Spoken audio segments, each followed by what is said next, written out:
அனைவருக்கும் உயராயு வேல் அலைவரிசையின் அன்பு வணக்கம். வானொரு மதியை அடைந்தது உன் வதனம், மறிகடல் புகுந்தது உன் கீர்த்தி, கானொரு புலியை அடைந்தது உன் வீரம், கற்பகம் அடைந்த உன் கரங்கள், தேனொரு மலரால் அரியிடம் புகுந்தாள், செந்தல் அடைந்தது உன் தேகம், நானும் என் கலியும் எவ்விடம் புகுவோம், நந்தியே நம் தயாபரனே. பல்லவ மன்னன் தெல்லாரி எறிந்த 3ஆம் நந்திவர்மனை பற்றி பாடப்பட்ட நூல் நந்தி கலம்பகம். நந்தி கலம்பகத்தில் வேல் என்ற தலைப்பில் ஐயா தென்னன் மெய்யன் அவர்கள் நம்மிடையே உரை நிகழ்த்துகிறார். அவருக்கு நம் அலைவரிசையின் சார்பாக வணக்கத்தையும் நன்றியையும் உரித்தாக்குவோம். ஐயா தென்னன் மெய்யன் அவர்களை பற்றி சொல்ல வேண்டுமானால், ஆய்வுகள் பல நிகழ்த்தி எளிய மனிதராக உயரிய கருத்துகளால் நம்மை சிந்திக்க வைக்கிறார். மாணவர்களே, நீங்களும் பயன்பெற வேண்டும் என்ற நோக்கத்திலே இவ்வரங்கம் நிகழ்த்தப்படுகிறது. கேளுங்கள், கேட்டு பயன்பெறுங்கள். ஆன்றோர்கள், சான்றோர்கள், பயனர்கள் அனைவருக்கும் மகிழ்வான வணக்கம். வாருங்கள் உலகத்தமிழ் மாணவர்களே, நந்தி கலம்பகத்தை ஆய்வுக்கு உட்படுத்துவோம். ஐயா தென்னன் மெய்யன் அவர்களின் வேல் பற்றிய ஆய்வை உலகறிய செய்வோம். நாம் அனைவரும் தமிழால் இணைவோம். உங்களின் நான் முனைவர் சே. அஜிதா. நன்றி, வணக்கம். இந்த அருமையான நிகழ்ச்சியை ஏற்பாடு செய்திருக்கும் முனைவர் சே. அஜிதா அவர்கள் மற்றும் வேல் அறக்கட்டளையின் சார்பில் அனைவரையும் இந்த அரங்கத்திற்கு வருக என வரவேற்கிறோம். வாருங்கள் உறவுகளே, காணொளிக்குள் செல்வோம். நான் உங்கள் அமிழ்தினி. நன்றி, வணக்கம். உயராய்வு மற்றும் வேல் அலைவரிசையில் நந்தி கலம்பகத்தில் வேல் எனும் தலைப்பில் உரை நிகழ்த்த இருப்பவர் தஞ்சை தமிழ் பல்கலைக்கழகத்தின் மணிமகுடங்களின் வரிசையில் முத்தாய்ப்பாய் விளங்குபவர். தான் பயின்ற மெய்யியல் துறைக்கு பெருமை சேர்த்தவர். இத்துறை மட்டுமல்ல, கோயில் கட்டிடக்கலையிலும் தடம் பதித்தவர். தத்துவத்துறையிலும் கோலோச்சியவர். இந்தியா மட்டுமல்ல, இவரின் புலமை திறனை அறிந்து மெல்பர்ன் பல்கலைக்கழகம் ஆஸ்திரேலியாவில் புலமை விருந்தினராக சிறப்பு செய்தவர். இவர் வெளியிட்ட நூல்கள் ஏராளம். அவற்றில் சில உங்களின் செவிகளுக்கு: நெடுநல்வாடை, வெளிக்கரு, முழுங்கு குரல்வேலி, நனைந்தனை உலகம், வடிவேல் எரிந்த வான்பகை, திருமகள் இலக்கணம். பல நிகழ்வுகளுக்கு ஒருங்கிணைப்பாளராக சிறப்புடன் செயலாற்றியுள்ளார். இன்று வரை அயராது தமிழ் பணியாற்றி வருபவர்தான் முனைவர் தென்னன் மெய்மன் அவர்கள். அவர்களை வரவேற்பதில் பெருமை கொள்கிறது உயராய்வு மற்றும் வேல் அலைவரிசை.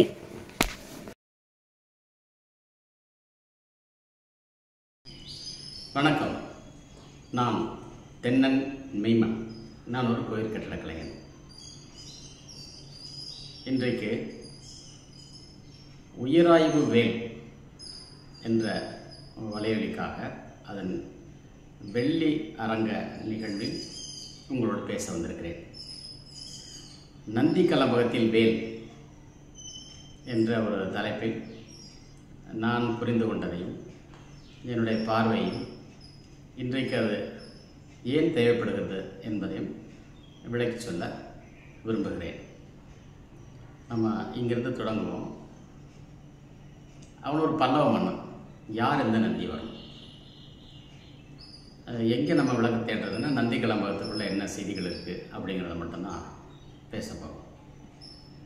9ஆம் நூற்றாண்டு இந்த நூலுக்கான காலமாக வரலாற்று அறிஞர்களால் கணிக்கப்படுகிறது. 3 பேர் இருக்கிறாங்க. 1ஆம் நந்திவர்மன், 2ஆம் நந்திவர்மன், 3ஆம் நந்திவர்மன்.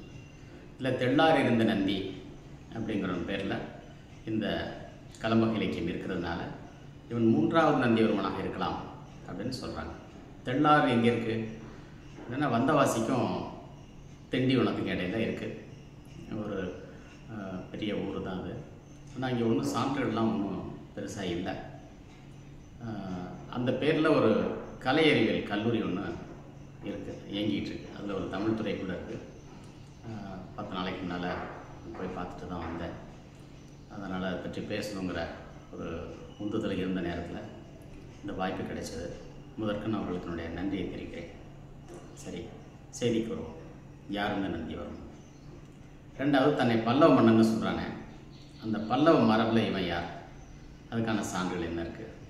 இப்படி ஒரு 6 வகையில் வகைப்படுத்தி செய்திகளை தொகுத்து முடிஞ்ச வரைக்கும் செய்திகளை சுருக்கமாக அகரவரிசைப்படுத்தி வச்சுருக்கிறேன்.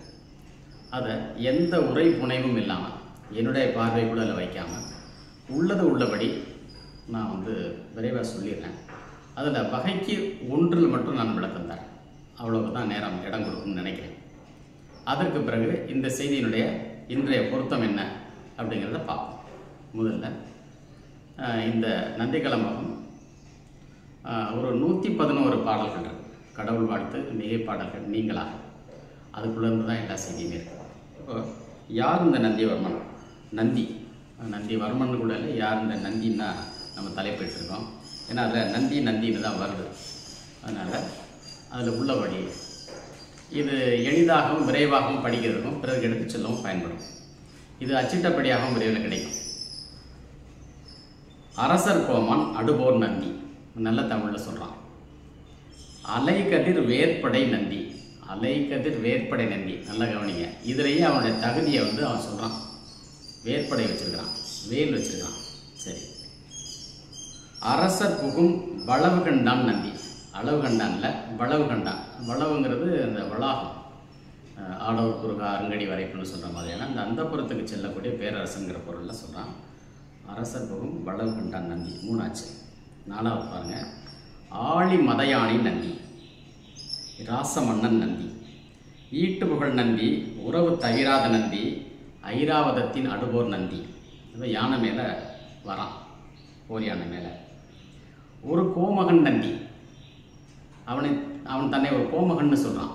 கோமகன்னா யாருன்னா அவன் குற்றம் எய்தியவன், அதுக்கான தகுதி உள்ள அந்த பட்டத்து முறையில் வரக்கூடியவன் கோமகன். கோமகள் 2மே தமிழ் இலக்கியங்கள் இருக்குது. ஒரு கோமகன் நந்தி 9 ஆயிடுச்சு. 10ல் ஒன் சுடர் போன்ற மன்னவன் நந்தி, ஒளி பொருந்திய சுடர் போன்ற மன்னவன் நந்தி. 11வது கலங்கொள் அலங்கல் வேல் நந்தி. இந்த 11வது சான்றை தான் இந்த பதிவில் விளக்கி சொல்ல போகிறோம். இதுக்குள்ள செய்தி இருக்குது அப்படிங்கிறதுக்காக ஞாபகம் வச்சுக்கோங்க. நான் திரும்ப இந்த 11க்கு வருவேன். களிற்றுயர் பல்லவர்கோன் நந்தி, கடாக்களிற்றான் நந்தி, அவனே ஒரு கடாக்களிர் யானைன்னு சொல்கிறான். இது புலவர் தான் சொல்கிறார். காவிரி சூழ் திருநாடுடை நந்தி, பல்லவன் காவிரிக்கும் உரிமை கொண்டாடி வரான். பிறகு மொத்த தமிழ்நாடு என்னன்னு சொல்லுவோம், அதுக்கப்புறம் வரும், விரைவில் வரும் பாருங்கள். காத நெடுவேற்படை நந்தி, இவனுடைய வேற்படையோட நீளம் 1 காதம்ங்கிறான். இந்த காதம்ங்கிறது காஞ்சிபுரத்துலேருந்து மாமல்லபுரம் வரைக்கும் அப்படிங்கிற அளவுக்கு தான் இருக்குது. ஏன்னா சிலப்பதிகாரத்தில் பூம்புகார்லேருந்து மதுரை 30 காதம்னு சொல்கிறான். அப்போ அதில் 30ல் ஒரு பங்கு இருக்க வாய்ப்பு இருக்குது அப்படின்னு பார்த்தோம்னா இவ்வளோ தான் இருக்கும் நினச்சிக்கலாம். அதை அளந்து பார்க்கணும். சரி. குமரி கொங்கன் குமரிக்கு போயிட்டான். கங்கை மணாளன் கங்கைக்கும் போயிட்டான். குறைகடல் விரல் நந்தி. பாருங்க, இவனுடைய தகுதிகள்லாம் அப்படியே இது எல்லாமே மூலத்தில் இருக்குதுங்க, நான் சொல்லலை. குன்றம் செய்தோன் நந்தி, நன்றின்னு தான் வருது. ஏன்னா இந்த தமிழில் போட்டதுக்காக அவனுக்கு நன்றி சொல்லணும். அடுத்தது 18 கொற்ற நந்தி. நீ கொற்றம்னா என்னன்னு தெரியல. கொற்றம் அப்படிங்கிறது அப்படியா அப்படின்னு கேட்குற மாதிரி இருக்கு. இவன் கொற்ற நந்தின்னு பேர் வச்சுக்கலாம். கோமுற்ற படை நந்தி, ஞாலம் ஒரு கோளின் நடாவுகள் நந்தி. அப்போ ஒரு செங்கோலை கொண்டு இந்த ஞாலத்தை நடத்திய நந்தி நடாவு நந்தி. சதிராக நந்தின்னு இருக்கு, அது எழுத்து பிள்ளையா இருக்கலாம். சதிராடு நந்தியாக கூட இருக்கலாம், ஒரு கலைஞனா கூட இருக்கலாம். சிவந்த விரல் நந்தி, விரல் இல்லை விரல், வெற்றி. சினவேறு தனிக்கோள் நந்தி, சீராத நாள் நந்தி. அது சீராத நாள் நந்தியா சீரான நாள் நந்தியான்னு தெரியல. திங்கள் ஓர் அணையவாக திங்கள், யாண்டோர் அணையவாக யாண்டு 10 சொல்லுது. ஒரு மாதம் 30 நாள், அடுத்த மாதம் 30 நாள் தான் வரணும். இந்த 28, 29, 31, 32 கிடையாது. அப்படிங்கிற அந்த நாள் முறையை சீரா கையாண்ட காலத்து அரசன்னு சொல்கிறதா எடுத்துக்கலாம். செம்மாலை நந்தி, மாலை நேரம் செவ்வையாக இருக்கும் பொருள். அதாவது சூடாக கூடாது, மாலை குளிர்ச்சியாக இருக்கும், சூடு தணியணும். இன்றைக்கி சுடுது, அது வேற. இப்போ போக போக செய்தி உள்ள வரும் பாருங்கள். ஏன்னா இவன் யாருங்கிறதே அவன் சொன்ன அந்த அடைமொழியிலிருந்தே இப்படி நம்ம பிடிச்சிட்டு இருக்கு வாய்ப்பு இருக்குங்கிறதுக்காக இதை நான் சொல்கிறேன். செந்தனிக்கோள் பைந்தார் நந்தி, இது வரைக்கும் நீங்கள் பார்த்துட்டு வாங்க, பெருமொழி சொற்கள் பெருமொழி கலப்பு இல்லாமல் வரும். தன் செங்கோல் நந்தி, தன் குளிர்ச்சி. தமிழ் நந்தி, திரள் நந்தி, திருகு சினக்கழிற்று செங்கோல் நந்தி. யானை வச்சுருக்கான், அது திருகு சினம். அப்போது ஏவனா தாக்கக்கூடிய போர் யானைகள். திருத்தேர் புகழ் நந்தி, அதில் தேச பண்டாரின்னு வருது. இந்த தேச பண்டாரிங்கிறதெல்லாம் வந்து சமண வைணவங்களில் இருக்கிற மாதிரி இருக்குது. இதில் வேறு சில வரலாறும் வரும், கவனிச்சுட்டே வாங்க. தியாகி எனும் நந்தி, இன்னொரு தியாகி. ஏன்னா இதிலே கடைசியில் அவன் வந்து அவனுடைய தேகம் செந்தழல் புக்கதுன்னு வருது. தியாகி எனும் நந்தி. தெள்ளாற்றில் செருவென்ற நந்தி, இங்கே தான் நமக்கு தெள்ளாறு அடையாளமாக கிடைக்குது. தெள்ளாற்றில் சிந்துவித்த செங்கோல் நந்தி. சிந்துவித்தான், குருதி சிந்துவித்தானோ என்ன பண்ணானோ தெரியல, பெரிய அளவில் உயிர் பலி கூட கொடுத்துருப்பான் நந்தி. ஆனால் இது வெட்டுக்குத்து போர் இல்லை. இந்த போரை பற்றிய செய்தி இதுக்குள்ளே வரும் இந்த தகுதியில். தொண்டி நகரம் கைப்படுத்த பிரான் நந்தி. தொல்லை நூல் வரம்பு முழுதும் கண்டான் நந்தி. இங்கே தாங்க அறிஞர்களுக்கு தீனி இருக்குது. தொல்லை நூல் வரம்பு முழுதும் கண்டான் நந்தி. நாம் பார்த்துட்டோமா? வரலாறு நம்ம எங்கேருந்து தொடங்குன்னு தெரியாமல் இருக்கோம். வெள்ளக்காரனுடைய பார்வையில் கண்ணாடி போட்டு நம்ம பார்த்துட்ருக்கோம். தொன்மையை எண்ணுங்காலே தோழ்கின்றேன் ஐயோன்னு சொன்னார் பாவலரேர். கண்ணை கெடுத்திட்டு மொய்வோம், கருத்தை கெடுத்தினா அடடான். வரலாறு நம்மளை கண்ணை குத்தி கெடுத்துருச்சு. அதனால் நம்ம இன்னொரு மாற்று பார்வையோட பார்க்க, இவனை பார்த்தா இவனுக்கு எல்லாமே தெரியும்னு சொல்கிறான். தொல்லை நூல் வரம்பு முழுதும் கண்டான் நந்தி. சரி. தொல்நீர் அலங்கல் முன்னீரும் கொண்ட வேந்தன் நன்றி நந்தி. தொல்நீர் அலங்கல், இந்த அலங்கல் நான் சொன்ன அந்த வேல்லையும் ஒரு அலங்கல் வருது. அப்போ முன்னீர் அலங்கல்னு சொல்கிறான். இந்த அலங்கல்ங்கிறது ஒரு அசைவு. நமக்கு வந்து 2 அலங்கடையே 3 அலங்கடையேன்னு வரும்போது ஒரு அசைவு வருது. இந்த அசைவுங்கிறது என்ன? இது நடுக்கம் இல்லை, அசைவு. நல்லா கவனிக்கணும். அடுத்தது தொண்டயம் கோன் நந்தி. தேர் ஊரும் மால் நந்தி. இங்கே ஒரு தேசபண்டாரி. அடுத்தது தேசபண்டாரின்னு வருது. தேசபண்டாரியை நான் விடாமல் கொண்டு வரேன், ஏன்னா இது ஆய்வுக்கு தேவைப்படும். ஒன்று தொடர்ச்சி வரும். அடுத்து தேவு இயல் நந்தி. இந்த தேவுங்கிற சொல்லுக்கு பொருள் தெரியல, ஆனால் அது பெருமொழிகளில் இருக்குது. தேவுள் அப்படி இருக்குது. பீடா தேவுள், ரேகா தேவுள், வட மாநிலங்களில் உள்ள கோயில் இருந்த பேர். சரி. பல்லவர் தோன்றல் பைந்தார் நந்தி. பல்யானை பல்லவர் கோன் நந்தி. பருப்புரசை மத யானை பல்லவர் கோன் நந்தி. பரவாதை நந்தி, படிவிளக்கும் நந்தி, புறவலன் நந்தி, பூசல் இளங்கிளை வேல் பொற்களல் நந்தி. பொரு நந்தி, பொன்று வகை முனிந்த நந்தி, வார்மதிர் கச்சி நந்தி. காஞ்சிபுரத்தை தலைநகரமாக கொண்டதான். வினைவார்கடல் நந்தி. இந்த இடத்துல விடேல் விடுகு அப்படிங்கிற ஒரு சொல் சேர்ந்து வரும் தொடர்ச்சியாக. மல்லை வேந்தன் நந்தி மாமல்லபுரத்தில். அடுத்ததாக இது தொட்ட மாதிரி வர்றது மயிலை காவலன் வரும். நான் மயிலை காவலன் பக்கத்தில் நந்தி இல்லை, அதனால் இந்த அகர வரிசையில் இந்த வினைவார்கடல் நந்தியை மட்டும் வச்சுருக்கிறேன். ஆனால் விடேல் விடுகுன்னு ஒரு தொடர்ச்சி வர்றதை நான் கொடுத்துருக்கேன். மல்லை வேந்தன் நந்தி, மயிலை காவலன் நந்தி. மயிலை காவலன் வருது. அடுத்தது மன்னர் கோன் நந்தி, மால் நந்தி. மால் யானை நந்தி. இந்த யானையிலே மால் யானை, பெருமாள் யானைலாம் குறி வச்சு போகக்கூடிய யானை மால்னு சொல்கிறாங்க. மானவரன் நந்தி, மானோதயன் நந்தி, நல்கு நந்தி, நல்கும் நந்தி. பிறகு நந்தி பதம்னே ஒன்று இருக்குது. சிவபதம் மாதிரி நந்தி பதம். அதாவது அவனுடைய போர் மலர்கள் வந்து உயிர் விட்டால் அது நந்தி பதத்துக்கு போவாங்க அப்படிங்கிறது அவனுக்கு உயிரை கொடுத்துருக்காங்க. அவனுக்கு தெரியுது. நரபதி எனும் நந்தி. நந்தி ஸ்ரீராமன். பிறகு அவன் ஸ்ரீராமனாகவும் வர்றான். ஏன்னா அந்த வைணவ மரபுக்குள்ளே போகிறதுனால அவனையும் முன்னோடியாக கொண்டு வர்றாங்க. இதோட தொடர்ச்சியெல்லாம் வருது பாருங்க. இன்னும் வரலாறு எல்லாமே இங்கே தான் இருக்குது. நந்தி விடேல் விடுகு, நந்தி மல்லை, நயங்குள தகுபுகள் நந்தி. அதாவது மிச்சக்கூடிய அளவுக்கு புகழுக்கு தகுதியானவன்னு சொல்கிறாங்க. நாற்கடற்கு ஒரு நாயகன் நந்தி. பாருங்க, அவன் கடலில் சுற்றி வரான். 4 கடலுக்கு இவன் நாயகன். நிதிதர் குவையும் நிலமகள் உரிமையும் இவை உடைய நந்தி. நிலமகள் உரிமை வரைக்கும் வந்திருக்கான். இந்த 69 சான்றுகளுமே இந்த நந்தி யாருன்னு தெரிஞ்சுக்கிறதுக்கு அவனுடைய பெயருக்கு ஒட்டி வரக்கூடிய சில தகுதி அப்படின்னு நம்ம எடுத்துக்கலாம். இதிலேருந்து நான் ஒன்று தான் விலைக்கு சொல்ல போகிறேன். இந்த 11வது கலம்கள் அலங்கல் வேல் நந்தி. அந்த விளக்கத்தை இதோட பிற்பகுதியில் வரேன். இப்போது 2வது பல்லவர்னு சொல்கிறானே, யார் இந்த பல்லவர் அப்படிங்கிற அகரவரிசை பட்டியல். இது ஒரு விரைவாக படிக்கிறதுக்கு பயன்படுங்கிற நோக்கத்தில் தொகுப்பு பெற்றது. அறம் பெருகும் தனிச்செங்கோல் மாயன். அவனை வந்து தன்னை மாயன்னு சொல்கிறான். மாயன்னா மாயா வில்லம் கிடையாது. இவர்களெல்லாம் கலைஞர்களாக இருந்ததுனால அந்த மயன் மரபை சொல்கிறாங்களோ அப்படிங்கிற ஐயம் வருது. ஏன்னா தமிழுக்கு நெருக்கமாக வர்றாங்க, தென்பாண்டியர்களுக்கு நெருக்கமாக வர்றாங்க, தொழில்நுட்பங்களை எல்லாம் மரவழி எடுக்கிறாங்க, அதனால் இருக்கலாம். இது என்னுடைய பார்வை தான். ரெண்டாவது, அவனிதனில் எங்கும் அவனுடைய தொண்டை அரசே. பல்லவருடைய அரசுன்னா இங்கே இல்லை, உலகமே நாங்கள் தான். அவனிதனில் எங்கும் அவனுடைய தொண்டை அரசு. தொண்டைனா என்ன, களம்னா என்னங்கிறத அப்புறம் பார்ப்போம். ரெண்டும் ஒன்றுன்னு சொல்கிறான். அடுத்து மூணாவது, உரை வரம்பு இகந்த உயர்வுகள் பல்லவன். போனாலும் நந்தின்னு பார்த்தோம், இங்கே பல்லவன் வரும் பாருங்க. உரந்தை இருக்கும், உரந்தையும் தமிழுங்கிறான். காடவர்க்கு முன் தோன்றல், காடவர்க்கு இவன் முன்னோடி, அப்படிதான் இந்த இதுலேருந்து பொருள் வருது. காலவினை வானர் பயில் காவிரி நாடன். இங்கே காலக்கணியர்கள் வர்றாங்க, அவங்க பயிலக்கூடிய காவிரி நாடுடையவன். குடக்குடை வேந்தன், தென்னாடுடைய மன்னன். இங்கே குடம்ங்கிறது திசையை குறிக்கிறது. மேற்கு திசைக்கு இவன் தான் உரியவன். 4 திசையுமே சொல்கிறான். அதில் குடக்குடை வேந்தன், அதை விரிவு கருதி நான் சுருக்கி சொல்கிறேன். சந்திரகுல பிரகாசன், பிரகாசர்னு இங்கே இருக்குது. இந்த சந்திரகுலம்னு வந்தாலே பாண்டியர்களுங்க. அதுக்கு கல்வெட்டு சான்றுகள்லாம் நிறைய இருக்குது. திருவின் செம்மையும் நிலமகள் உரிமையும் பொதுவின்றி ஆண்ட புலம்பூன் பல்லவர். இது ஒரு தகுதி. எங்கேயோ கேட்ட மாதிரி இருக்கு இல்லையா? தென்பாண்டியில் பற்றி சொல்ல இடத்துல இது வருது. இது எப்படி இருக்கு? இந்த பொதுவின்றி ஆண்டங்கிற சொற்கட்டி ஏற்கனவே இருக்கு. தென்கடல் வளாகம் பொதுமையின்றி வெண்குடை நிலற்றிய உரிமையோக்கும் 9 நாளி உடுப்பவை 2 இடத்துல அந்த இது வருது. அதை அப்படியே இங்கே மாற்றி இதில் எழுதியிருக்கான். இது எழுதப்பட்ட காலம் 9ஆம் நூற்றாண்டு, புறநானூறு, அது பழசு. இதே மாதிரி வேறு வேறு இடங்களே இருக்குது.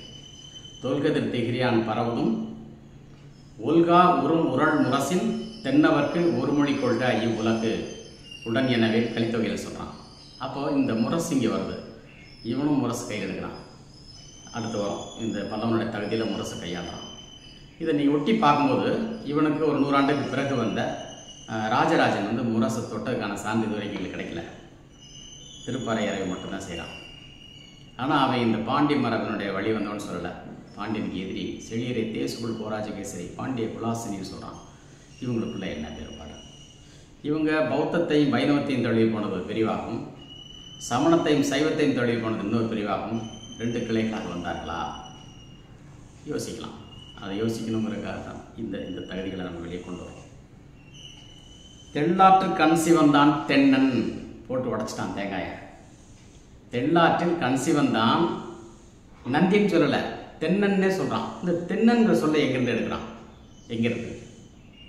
சிலப்பதிகாரத்தில் இருக்குது, பழந்தமிழ் இலக்கியங்களில் இருக்குது.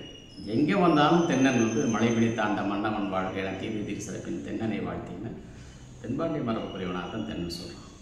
இதை பார்த்துட்டு ஐயோ இந்த சொல்ல விட்டோம்னா நம்ம பெரிய வரலாறு இழந்துருவோமேன்னு சொல்லித்தான் மாணிக்கவாசர் ஆவுடையார்கள் சிவனை தென்னன் சொல்லிட்டார். தென்னன் பெருந்துரையான்னு சொல்கிறார். அது திருமந்திரத்துலேயும் தென்னன் வர்றான். எண்ணிய நாள் 27 சூழ்மதி திண்ணிய சிந்தை தென்னனும் ஆமை அப்படின்னு. தென்னனை தனியாக டாப்பிக்கில் வச்சுக்கோம். 1900 நாயகன் தென்னன், அதை விட்டுருங்க. இங்கே நந்தி, இவன் பல்லவன். தெள்ளாற்றில் கண் சிவந்தான் தென்னன், இது இந்த பல்லவரத்தில் 10. அடுத்தது தெள்ளார் எறிந்த மானோதயன், தென்னவர்கோன், தன்னை தென்னவர்கோன்கிறான். ஆனால் தென்னர்னு ஒரு பிரிவினர் வர்றாங்க, அவன் எனக்கு பகைன்னு சொல்கிறான். யாரோடெல்லாம் தெள்ளாற்றில் சண்டை போட்டேன்னு சொல்லும்போது சேரர், சோழர், தென்னர், வடபுலத்தரசர் இவங்களோட சண்டை போட்டேன் அப்படிங்கிறான். பிறகு புல அரசை நான் சண்டையிட்டு வென்றேன்னு நான் சொல்கிறான். இது யோசிக்க வேண்டிய விஷயம். தொண்டை நாளுடைய போ பகையின்றி பாதுகாக்கும் பல்லவன், பண்டை மராமரம் எரிந்த பல்லவன். ராமனை போல அவனும் மராமரம் எரிந்தவன்கிறான். இந்த மராமரம்னு நம்ம 7 மரத்தை அம்பு தொலைச்சதுங்கிற கதையில் அந்த மராங்கிற ஒலி இருக்கு. அந்த ஒலியை தொடர்ந்து யானைகள் செல்லும். அந்த யானைகள் செல்லக்கூடிய வழித்தடங்களை வலசை பாதையை அறிந்து இந்த உலக சுழற்சியை நேர்த்தி செய்த ஒரு மாபெரும் அறிவுடைய அரச மரபினர் அவங்க தான் இந்த மராமரங்கிறது. பண்டை மராமரம் எரிந்த பல்லவன், பனையோலை சுருள் அரசன். நிறைய ஓலைச்சுருள்லாம் வச்சுருப்பான் போல. இது ஒரு செய்தியாக இருக்குது. இதெல்லாம் உள்ளது உள்ளபடி. பாராளும் கோமான், பார்வட்ட தனி யானைப்படை பல்லவர் அடலேறு. மொழியை பாருங்கள், மொழியோட தூய்மையை பாருங்கள். புல அரசை புறங்கண்ட புகழ் சேர்க்கோ பொறுகடல் மல்லை புறவலன், பொன்னி நாட்டு மன்னன். விடேல் விடுகு பல்லவன், வீரதீரன், விரலவிற் கஞ்சுகன், வெறியலூர் செருவென்றோன். இந்த கஞ்சுகன் வந்தாலே தங்கச்சட்டை போட்டவன் பொருள். இன்னைக்கு வடநாட்டில் வந்து சஞ்சய்ங்கிற பேர் நிறைய பார்க்குறோமே. சஞ்சயன், சஞ்சயன் முதலாக தலைக்கீடு பெற்ற கஞ்சுகம் முதல் சிலப்பதிகாரத்தில் இருக்குது. 1000 பேரை வச்சு மேய்கிற மேஸ்திரி தங்கச்சட்டை போட்டிருப்பார். இவங்கெல்லாம் இந்த மாதிரியான இந்த மாயப்போர் செய்தவர்கள். சரி, மல்கு வெண்குடை பல்லவர். இப்போ வெண்குடைக்கு வந்துட்டான். வெண்குடைன்னு அந்த மழை வெயிலுக்கு நம்ம பிடிக்கிற குடை கிடையாதுங்க. இது ஒரு வானவீதி தான். அது வெள்ளாவி போன்ற ஒரு படலத்தை வெண்குடைன்னு சொல்கிறாங்க. மல்லை வேந்தன், மல்லை காவலன், நரைகெழு தொண்டையோன், நானிலம் காவலன், நாமவேல் மன்னர்க்கெல்லாம் தங்கள் போன். நல்லா கவனிக்கணும். இதோட அவ்வளோதான் இந்த சான்று. நாமவேல் மன்னர். யார் இந்த நாமவேல்? வைணவர்கள் நெத்தியில் போடுற நாமமானா ஒரு காலத்தில் தரையில் போட்ட நாமத்தை இன்னைக்கு அவங்க நெத்தியில் போட்டிருக்காங்க. நாமம் தொலையா இன்பம் இருக்கு. இது நாமம் தனி கதையில் போகும். வேலேந்து காமர் மனைவியின நாமம் தொலையா இன்பமெல்லாம் துண்ணினார் மண்மேல் நிலையாமை கண்டவர் போல் நின்று. ஒரு மனமொத்த தம்பதியர் இப்படி வாழ்ந்தாங்க. அவங்க வேறு யாரும் இல்லை, கண்ணகி கோவலன் தான். சிலப்பதிகாரத்தில் அப்படி இருக்குது. ஆனால் இந்த வேலேந்து காமர் மனைவி அப்படிங்கிற அந்த சொற்கட்டு அப்படி பாட வேறுபாட்டை, அதாவது ஒரு சில சுவடிகள் இருக்குது, சில சுவடிகளில் இல்லை, சில பதிப்புகளில் இருக்காது. அந்த பாட வேறுபாடை 2010 வெளிவந்த செம்மொழி இலக்கண இலக்கியங்கள் நூலில் மாவே பசுபதி குறிப்பிட்டிருக்கிறார்.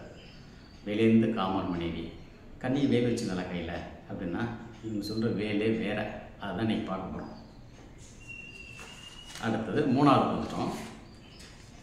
நந்திக்கலம்பகத்தில் நம்ம வகுத்த செய்திகளில் நிலவு தடுமாறக்கூடியதையும் அது கவலை தரக்கூடியதையும் அது பழுதுன்னு சொல்லக்கூடிய செய்திகளை ஒரு 12 செய்திகள் இருக்கு.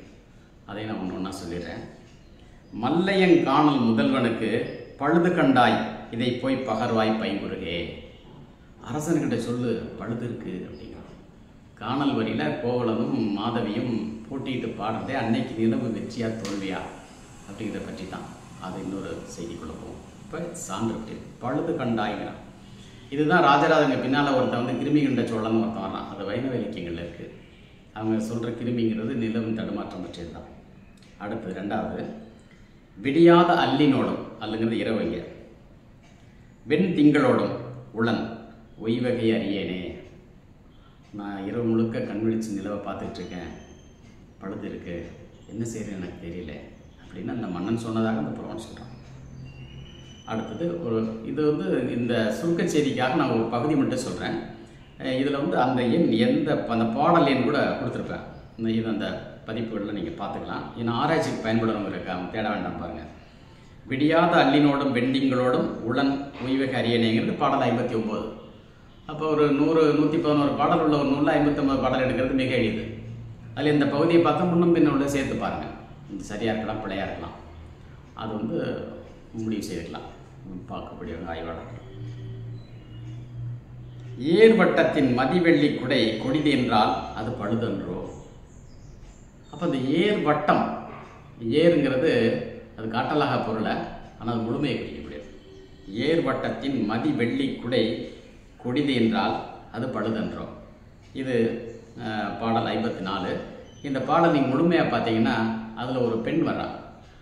ஆக இவங்கள்ட்ட இருந்தும் அதை தெரிஞ்சுக்கிறான் அப்படிங்கிறது எங்கள் செய்தி. சரி, அதை விட்டுருவோம். நிலவென்னும் இடம்பெறையும் எரியே சொல்கின்றது யாது செய்கோ. புலம்புறான் பாருங்க. இது 20வது பாடல். நான் ஏன் சொல்லாமல் சொல்கிறேன், விரைவு கருதி. தடல் வீசுவதோ குளிர்மதியே, வருத்தப்படுறான். கோல் வளைகள் நில்லா விபரீதம் இருந்தவாறே. இது விபரீதமாச்சே, இந்த பெண்ணுக்கு வளையல் நிற்கலையே, மேனி வாடுதே. அப்போ நிலவு வாடுறதுக்கு மேனி வாடுறதுக்கும் தொடர்பு சொல்கிறான். ஏன்னா இந்த நிலமகள் திருமகள் கருத்தியல்ல இது பேசப்படுது. தமிழ் இலக்கியங்களில் தான் இது இருக்குது. வேறு எந்த மொழி இலக்கியத்தில் இருக்கான்னு எனக்கு தெரியல. எனக்கு வேறு மொழி தெரியாது.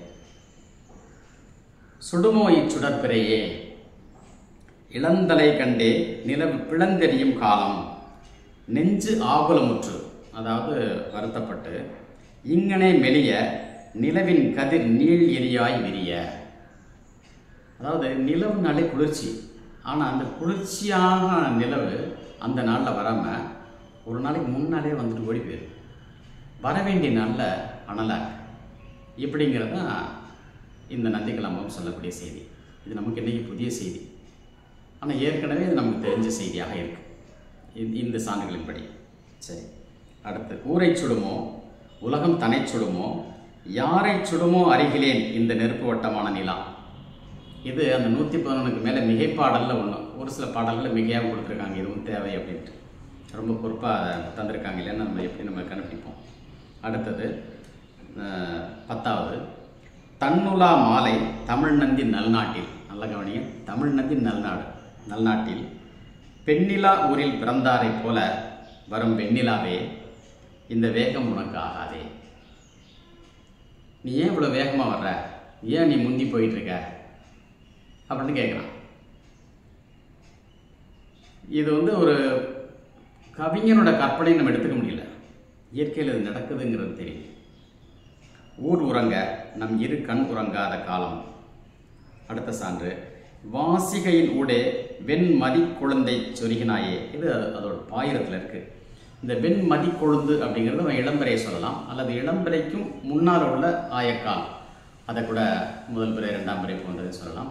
முதல் பிறைக்கு முன்னாலே ஒரு விளிம்பு தெரியுங்கிறான், அதை கூட மதி கொழுந்துன்னு சொல்லலாம். இன்றைக்கி மறிக்கொழுந்து தான் இருக்குது, மதி கொழுந்தை காணாம். ஒருவேளை இந்த மறிக்கொழுந்து தான் மறிக்கொழுந்தா மருவி போச்சாங்கிறத அறிஞர்கள் அதில் இந்த வேர்ச்சொல் ஆராய்ச்சி செய்கிறவங்க பார்த்து சொன்னாங்கன்னா நல்லாயிருக்கும், ரொம்ப பயன்படும். சரி, அப்போ பல்லவர்கள் யார் பார்த்தோம், நந்தியார் பார்த்தோம், பல்லவர்கள் யார் பார்த்தோம். என்னுடைய செய்தி எதையுமே சொல்லலை. இதிலிருந்து இந்த 12லேருந்து நான் சொல்கிற செய்தி 12க்கு ஒரே செய்தி தான், நிலவு தடுமாறுதா உண்மை. அப்போ நந்திவர்மன் காலத்தில் தடுமாறி இருக்கு, நேர்த்தி செய்ய முயற்சி பண்ணியிருக்கான். ராஜராஜன் சரியாயிடுச்சுங்கிறான், மறுபடியும் தடுமாறுதான்னா உண்மை. இன்றைக்கி தடுமாறிட்டே இருக்கு. சரி, அதனால் இது போதுமானது. அடுத்தது இந்த தலைப்பு நான் வாய்ப்படுத்தி கொண்ட தலைப்பில் ஊழி குடை, அது வெண்குடை, வெண்கொற்ற குடை, செங்கோல், முரசு, இது பற்றி அகச்சான்றுகளாக இந்த நந்தி கலம்பகத்தில் என்ன இருக்குது அப்படிங்கிறத ஒரு சுருக்கப்பட்டியலில் ஒரு 10 மட்டும்தான் முடிய போகுது, அவ்வளோதான். நந்தி தன் நீழல் வெண்குடை ஊழி நிற்கவே. இந்த நந்தியோட வெண்குடைக்கு கீழே இந்த ஊழி நிற்கணும்னா நெடுங்காலம் அவன் சீரான நாட்களோட ஆட்சி செய்யணும் அப்படிங்கிறத வாழ்த்துற மாதிரி ஒரு செய்தி. பாடம் 21. அடுத்தது செங்கோலின் நகையும், அது நகையுமோ அகையுமோ 2 இருக்கலாம், அது பதப்பிரிவு செய்கிறவங்க தான் முடிவு செய்யணும். செங்கோலின் நகையும் ஆண்மையும் பாடி நன்றாடும் மதங்கி. மதங்கிங்கிற ஒரு ஆடல் மகள் போல இங்கே அந்த பெயர் போல வருது, மதங்கி மதங்கி வருது. பல்லவர்கோன் நந்திக்கு திருப்பெருக அருள்க, கடவுள் வாழ்த்து போல பாடப்பட்டிருக்கு. வடவரையளவும் தென்புதியளவும் விடையுடன் மங்கள விஷயம் நடப்ப ஒரு பெரும் தனிக்குடை நீழல் அரசு வீற்றிருக்க அருள்க. இங்கே மங்கள விஷயம்னு சொல்கிறானே, இது என்ன மங்கள விஷயம்? ஊர் சுற்றிட்டு வர்றது. அப்போது நந்தி ஒரு மங்கள விஷயம் நடந்துச்சு சொல்கிறான். இவனுக்கு 100 ஆண்டு பிறகு ராஜராஜன் அப்படி சொல்லலை, ஆனால் ஆனைமங்கலம், சத்தியமங்கலம், சதுர்வேதி மங்கலம் அப்படின்னு இவன் சுற்றிட்டு வரான். ஆனால் இந்த மாதிரி நான் சுற்றிட்டு வந்தேங்கிறத சொல்லாமல் அவன் வேறு மாதிரி காந்தலூர் சாலை களமறுத்தேங்கிறான். போரா நடந்துச்சிங்கெல்லாம். இந்த இடத்துல தான் நம்ம இந்த களங்கொள் அலங்கல்வேல் நந்தி கை கொண்ட களம் என்ன, ராஜராஜன் மறைச்சானா அல்லது தேவையில்லை, சொல்ல வேண்டிய தேவையில்லை, எல்லாருக்கும் தெரிஞ்ச செய்தி தானே. இதை தமிழறிஞர்களுக்கு தெரியாதா? மறக்கவா போகிறாங்க? யாப்பருங்கலக்காரிகளுடைய அருங்கலம் மறந்துடுவாங்களா? அருங்கல செப்புலர்களுடைய அருங்கலம் மறந்துடுவாங்களா? களத்தோடு குணந்தமைந்த கண்டத்தார் பாடுதல்னு காணல் வரியில் செங்கோல் பற்றி மாதவி பாடுற அந்த பண்ணும் இசையும் மறந்து போயிருமா? மட்டம் பெய்த மணிக்களம் மறந்து போயிருமா அப்படின்னு கூட நினச்சிருக்கலாம். மறந்துட்டோம், உண்மையிலே மறந்துட்டோம். சரி, அறம் பெருகும் தனிச்செங்கோல் மாயம். அடுத்தது பாடல் 60ல் இருக்குது. அறம் பெருகும், இதனால் அது தர்மம் பெருகும், அதர்மம் பெருகாது, தர்மம் பெருகும். நாளைக்கு யாராவது தர்மம் தமிழ் சொல்லலைன்னு சொல்லிட போகிறீங்க, ரொம்ப பயமாக இருக்குது. என்ன பயம்னு சொல்கிறக்க பயமாக இருக்குது, என்ன பயம் தமிழ் சொல்லலைன்னு சொல்லுது. பையான் திசினிய தொழில் அகநன்னூரில் இருக்குது, படித்து பார்த்த பிறகு தான் தெரியுது. அதனால் இது அந்த அலர்ஜிக்குள்ளே போகாமல், ஒவ்வாமைக்குள்ளே போகாமல் பொருளை மட்டும் எடுத்துக்குவோம். அறம் பெருகும் தனிச்செங்கோல் மாயம். பாடல் 60. மீண்டான் நந்திக்கு என் மகள் தோற்கும் வெண் சங்கே. இது அந்த பாடலில் கடைசி பகுதியை மட்டும் நான் கொடுத்துருக்கேன். இந்த வெண் சங்குன்னு சொல்கிறாங்க. வெண் சங்கு கடலில் இருக்கும். இவன் நிலத்துக்கும் கடலுக்கும் தானே அரசன். அப்படி இருக்கும்போது அந்த கடலில் இருக்கக்கூடிய கடல் மகள், அவளுக்கு இவன் தான் தலைவனாகிறான். அப்போது அந்த உயிரை உலகம் முழுக்க உள்ள ஆளுமைக்கான அந்த அரசுருவாக்குறதுக்கு பயன்படுத்துகிறான்னு தோணுது. மீண்டான் நந்தி, அதாவது இந்த பிள்ளையிலேருந்து மீண்டான் நந்தி. இது அந்த மீதி உள்ள செய்தியோட சேர்த்து தான் பார்க்கணும். சரி, தமிழ் தென்றல் புகுந்து உலகம் தன் சோனாடன், தன் சோனாடா அப்படின்னு கேட்குற மாதிரி வருது. தமிழ் தென்றல் செங்கோலன் அல்லையோ நீ. அப்போ பாவை மார்க்கு இவன் செங்கோலன். அப்போ இவன் ஒரு இலக்கண படிமை அப்படின்னு எடுத்துக்கலாம். அதை படிமம் வவ்விய கோமகன் இங்கே இருக்கிற அடைமொழியில் என்னன்னு எடுத்துக்கலாம். சரி, அல்லையோடி அப்படின்னு வியக்கிறார் இருக்கிறார். அடுத்தது, மதியினோடே முயங்கு தார் வழங்கு தெள்ளாற்று ஈண்டினார் பரியும் தேரும். இந்த இடத்துல அந்த தெள்ளாற்று போரில் வந்து பரியும் தேரும், குதிரைகளும் தேரும் அசைஞ்ச இயங்கிய அந்த போக்கு முறைகள்லாம் பேசப்பட்டது. இங்கே ஒரு மிகப்பெரிய போர் நடக்குது. அந்த போர் வந்து வானவீதியை ஒழுங்கு செய்கிற போருங்கிறதுனால இந்த மாதிரி சான்றுகள் இருக்குது. ஒரு தொழில்நுட்பம் சார்ந்திருந்தாலும் தேவை கருதி நான் சொன்னேன். 10வது, செந்தழல் அடைந்தது உன் தேகம். ஆக இந்த போரில் அவன் இறந்தானா, இல்லை போருக்கு பிறகு இறந்தானா, தன்னை மாற்றிக்கிட்டானா, எதுவுமே தெரியல. அந்த பாடல் இப்படி முடியுது. செந்தழல் அடைந்தது உன் தேகம், நானும் என் கலியும் எவ்விடம் புகுவோம் நந்தியே நம் தயாவரனே. இது விருத்தத்தில் இருக்குது. 1958 நந்திவர்மன் காதலி என்ற ஒரு நாவல் எழுதப்பட்டது, ஜெகத் செப்பியன். அவர் இதை சொல்லித்தான் நிறைவு செய்கிறார். அது மட்டும் அதில் இருக்குது. இப்போது இந்த நந்தியின் காதலி யாருன்னா நிலம்தான், நிலமகள் தான் அப்படிங்கிறது தான் தெரியுது. சரி, இப்போது நான் அடுத்த வகைக்கு போவோம். இல்லை இன்னும் முடியலை. யாரோட சண்டை போட்டேன்னு சொல்கிறான். 11வது, சேர சோழரும் தென்னரும் வடபுலத்து அரசரும் திரை தந்த வீர மாமத கரி இவை பரி இவை இரவலர் கவர்வரே. எல்லாருமே எதிர்த்தாங்கன்னு சொல்ல முடியாது. நிறைய பேர் வந்து திரை தந்தாங்க, அவங்களெல்லாம் நான் விட்டுட்டேன். அதையெல்லாம் வந்து நான் இரவலருக்கு பரிசாக கொடுத்தேன் அப்படின்னு சொல்லிட்டு ஒரு சான்று கொடுக்குறான். இது பாடல் 27 இருக்கு. வெங்கண் முரசம் அறை விடுமின், முரசை அறைய சொல்கிறான். இந்த தென்பாண்டிய மரபில் வந்தவனுக்கு மட்டும்தான் அந்த முரசை அறையிற துணிச்சல் வருது. வரலாற்றில் அப்படி தான் பதிவாயிருக்கு. மற்றவன்லாம் முழுங்கி தான் இருக்கிறான், முழங்குறது கிடையாது. அது ஏன்னு தெரியல, ஆய்வுக்குரிய செய்தி. ஏன்னா அவங்க இன்னும் இருக்கிறாங்களா என்னன்னு தெரியல. நீங்கள் சிலப்பதிகாரம் படித்தவங்க யோசிக்கணும். வடபுல படையெடுப்பின் போது யானைகிட்டேருந்து ஒரு செய்தி வருது, ஓலை வருது. வம்பனி யானை ஒற்று நாவலம் தன்கொழி வேந்தர் ஒற்றுன்னு வருது. அப்போ நாவலம் தீபத்திலேருந்து யானைக்கு யானை செய்தி சொல்லி ஒரு ஓலை கொடுக்குறான். நீ போகிற மாதிரி தெரியுதுப்பா, ஒழுங்காக போயிட்டு வா அப்படின்னு வாழ்த்து சொல்கிற செய்தி தான் அது. அந்த யானை மொழியில் இருக்கிற மாதிரி வருது. இதெல்லாம் ஆய்வு புரியுது. சரி, அடுத்தது, யானை நடந்த அடிச்சுவட்டின் கீழ் வாழி இந்நிலம் மன்னவர். நான் யானை பற்றி சொன்னேன். யானை செய்தி தான் 13வது செய்தி. வெங்கன் முரசு மறைஞ்சோடனே யானை வந்துருச்சு. 37வது பாடலில் வருது. அப்போ அந்த யானை நடந்த அடிச்சுவடு, அப்போ காஞ்சிபுரத்துலேருந்து மாமல்லபுரம் நோக்கி யானை நடந்திருக்குமா, நடந்த பாதைகள் இருக்குமா, வலசை பாதை இருக்குமான்னு கேட்டால் வலசை பார்த்து தான் இருக்குது. யாருக்குண்டா இது வேர்ச்சொல் ஆராய்ச்சிங்களா, ஆராய்ச்சி பண்ணி சொல்லணும். வலஜப்பாத் வேறு எதாவது வெள்ளக்காரன் வச்சுட்டு போனான்னா, இல்லை வலசை பாதையாக இருந்ததா, அது திருமுக்கூடல் வழியாக போனதா, அது தேசுமுகிப்பேட்டை வழியாக போனதா, இதை நாங்கள் இப்போ தேடிட்டு இருக்கோம்.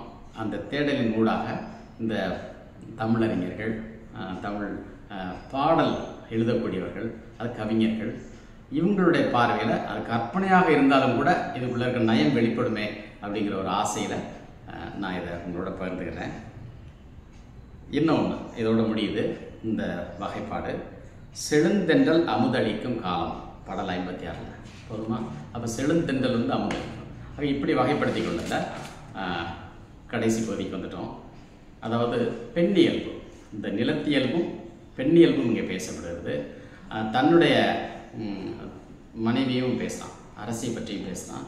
நம் எல்லோதி மாட்டேங்கிறான், அவன் ரொம்ப துன்பத்தில் இருக்கா, துயரத்தில் இருக்கான்னு. புறநானூற்றில் பெருசித்துனா தன்னுடைய மனைவியை சொல்லும்போது பெருந்துன்புருவின்னு தான் சொல்கிறார். இது மாதிரி பாண்டிய மன்னனுடைய மனைவி சபைக்கு வர மறுக்கிறா. தலைநோய் வருத்தம் தன்மேலிட்டு குடமுதல் தேவி கூடாடியகன்னு இந்த தலைநோய் தன்னுடைய நோயாக பார்க்குறா அப்படின்னு தான் சொல்கிறாங்க.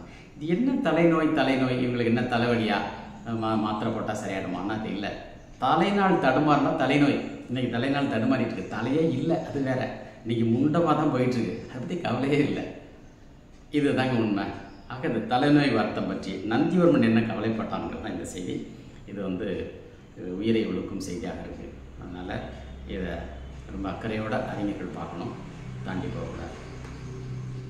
மணக்கினியான் அவனிட்ட வழக்கன்றோ வழக்கு இந்த வையத்தாக்கே. இதில் பதிப்பிச்சவன் மணக்கினியான் ஆகிட்டானா தெரியல. ஏன்னா இது ரொம்பவும் அக்கறையாக பாதுகாக்கப்பட்ட நூல் மாதிரி தெரியல.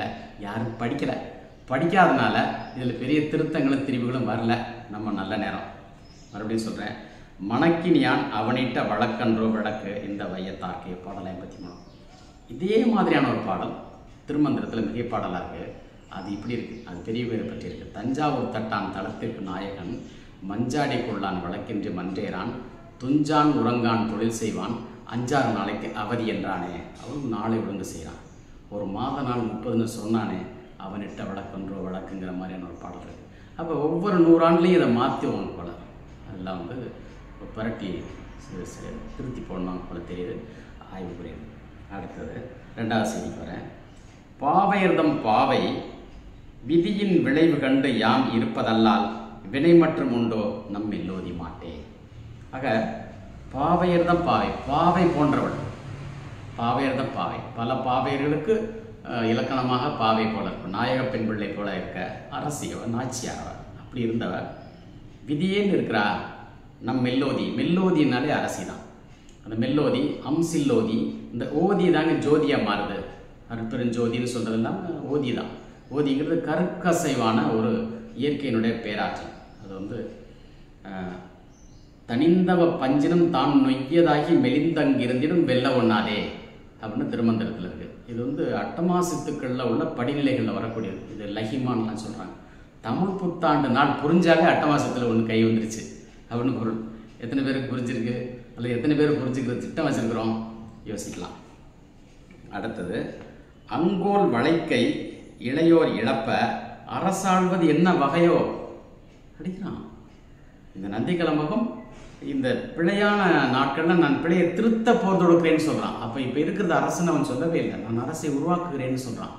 என்ன வகை அரசோ? இந்த பொண்ணுக்கு கையில் வளையெல்லாம் கண்டு போச்சு. அப்போ பாவை மேனி வாடுகிறது. இவ்வளோதாங்க செய்தி. வழக்கு இதுதான். 42ஆம் பாடல் எப்படி வருது அடுத்து பாருங்கள். இறைகளு சங்குயர் இவளுக்கு இந்ததே. மறுபடியும் அந்த கடல் சங்கை இங்கே கொண்டு வர்றான், நிலத்துக்கு கொண்டு வர்றான். நீங்கள் நல்லா யோசிச்சு பாருங்கள். இந்த வயல் ஆமை கடலுக்கு போகிறது, அப்புறம் கடலுக்குள்ளே ஆமை நீரோட்டத்தில் போகிறது, இதெல்லாம் மிகப்பெரிய கால இடைவெளியில் நடந்தது தான். இந்த வயலாமை மட்டுமே இருந்த காலத்தில் கடலில் ஆமையே இல்லை. ஒரிசா பாலு வாழ்நாளெல்லாம் சொல்லிட்டு இருந்தேன். கடலாமை பற்றி இலக்கியங்கள் எங்கேயுமே இல்லை. 7ஆம் நூற்றாண்டு மட்டும் தான் குறைகடல் ஆமை வந்துச்சுன்னு சொல்லி. என்னுடைய நண்பர் தான், நான் அவரை கேட்டேன், எங்கள் ஆமைக்கு பின்னால் தான் போனேன், நான் முன்னால் போகலையான்னு கேட்டேன். லேட்டாக தான் கேட்பேன். அவர் நீங்கள் ஏதோ சொல்ல வரீங்கன்னு சொல்லுவார். எங்கள் முன்னாலே எனக்கு தெரியும், ஆமை போகிற வேகத்திலாம் பின்னால் போயிட்டு இருக்க முடியுமா? அதனால் இது அந்த நீரோட்டத்தை நம்ம பயன்படுத்தியிருக்கோங்கிறதுக்கான சான்றாக நம்ம எடுத்துக்கலாம். நம்ம யாரும் போகலைன்னு அந்த வயலாமை இறங்கிருச்சு. அதுக்கப்புறம் தான் அதுக்கு நகமே போச்சு. வயலாமைக்கு நகை இருந்துச்சு, வள்ளுகிற வயலாமை சின்னதாக இருந்துச்சு. கடலுக்கு போனோன்னே அந்த நகமே போயிடுச்சு. அப்போ எத்தனை ஆயிரம் ஆண்டுகள் ஆயிருக்குங்கிறத யோசிக்கலாம். சரி, அப்புறமா அந்த வேற எங்கேயாவது எடுத்துகிட்டு போயிடும். இறைகளு சங்குயில் இவளுக்கு இருந்ததே பாடல் 66 இருக்கு. அடுத்தது கோல்வளை கோடல் இது மன்னர் புகழ் அன்றே. இந்த மகளிரோட வளை நிற்காமல் கலந்து போகிறது அந்த மன்னனுக்கு புகழ் தரக்கூடியது இல்லை. அப்போ இதுக்கும் மன்னன் பொறுப்பேற்கிறான். 57ஆம் பாடல். அடுத்தது அவர் நம்மை சிந்தை நோய் திருத்தினாரே. இதெல்லாம் அந்த பாடலோட கடைசி பகுதி தான் சொல்கிறேன். முழு பாடல் நீங்கள் படிச்சுக்கங்க. ஆகின்றது பருவம் இனி ஆகும் வகை அறியேன். பாடல் 67. நாங்கள் பூண்பதும் வெண்முத்தமே. இப்போ இந்த முத்தின் குளிர்ச்சிக்கு நாங்கள் பொறுப்பாளர்கள்னு சொன்ன அரச மரபு தென்பாண்டி மரபுங்க.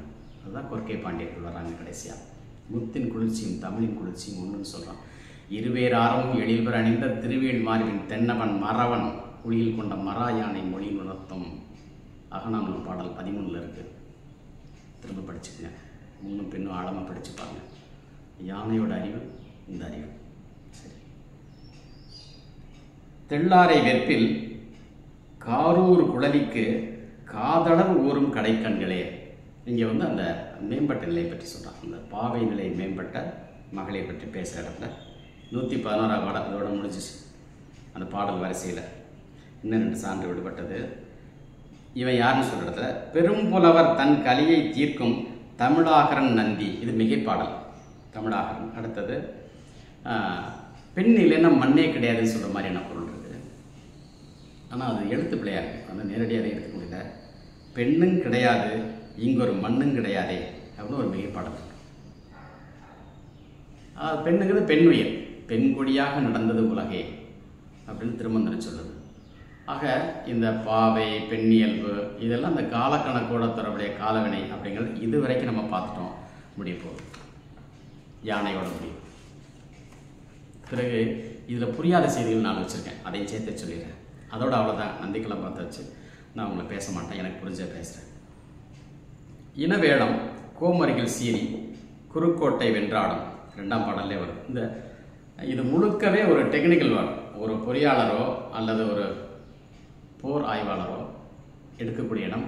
இது என்ன குறுக்கோடு, அப்படி ஒரு ஊர் இருந்துச்சா அப்படிங்கிற மாதிரி தான் கேட்குற மாதிரி இருக்குது. ஆனால் இது பிள்ளையாக இருக்கலாம், எழுத்து பிள்ளையாக இருக்கலாம். அது குறைக்கோடு, நிழலின் குறைக்கோடு அப்படின்னு இருக்கலாம். இது துருவத்தை நிமிர்த்துறான். துருவத்தை நிமிர்த்தும் போது அந்த நிழல் குறைபட்ட இடத்துல அந்த யானை வந்து போராடி அதை நிமிர்த்துது.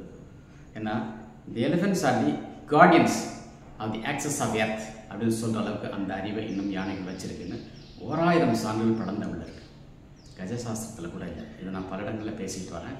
இது எங்களுக்கு 2012 பேர் கிடைச்ச புதையல். இது அறிவு புதையல். இது எங்களுக்கு வாய்ப்பு கிடைக்கிற இடமெல்லாம் வெளியே சொல்கிறது எங்களுக்கு ஒரு மனநிறைவு இருக்குது. சரி, 2வது செய்தி.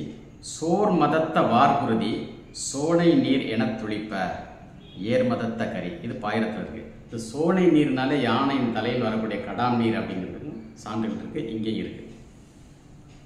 சோனை படியும் பாடலை தெரிய யாரவன், அதாவது தன்னுடைய காதலன் வருவான்னு தன்னுடைய தோழி சொன்னான். அவளுக்கு பரிசு கொடுக்குறான்.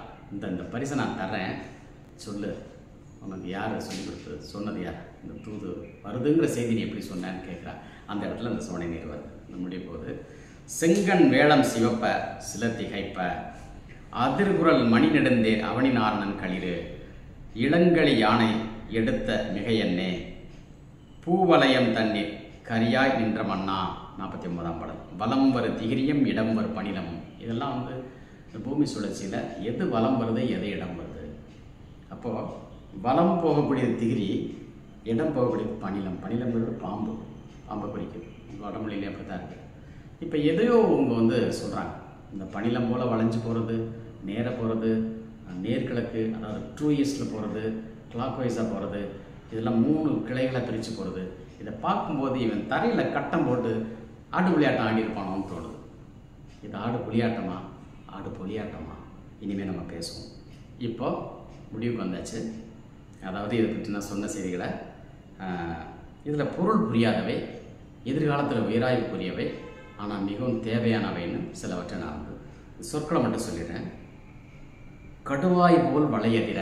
எது கடுவாய்ன்னு தெரியாது, வளையதிறது தெரியும். கடுவாய் போல் வளையதிர, இது என்ன ஒலி தெரியல.